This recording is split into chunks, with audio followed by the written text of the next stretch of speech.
আজকে দাঁড়িয়ে আমরা এখানে বিনীত গোয়েলের পদত্যাগের দাবি নিয়ে এসেছি।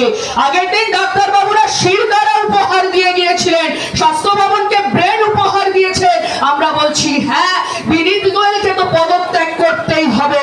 এই মামলায় এভিডেন্স কোথায়, কি তথ্য প্রমাণ লোপাট হয়েছে না হয়েছে কে জানেন? কার দায়? দায় তো বিনীত গোয়েলের। দায় নিয়ে পদত্যাগ করবেন না, দায় নিয়ে পদত্যাগ করবেন না, পদত্যাগ তো করতেই হবে। আজকের দিনে দাঁড়িয়ে আপনি পদত্যাগ করতে না চাইলে পদত্যাগ নাই করতে পারেন, কিন্তু জেনে রাখুন এই পদে থাকার যোগ্যতা যে আপনার নেই সেটা গোটা বাংলার মানুষ জানে। আর তার সাথে দাঁড়িয়ে শ্রমিকদা বলে গেছে এই 9 ফুটের ব্যারিকেডে আমাদের আটকে রাখা যাবে না। বাংলার জনগণকে 9 ফুটের ব্যারিকেড দিয়ে আটকে রাখার ক্ষমতা আপনাদের কোনোদিন ছিল না, ভবিষ্যতেও হবে না।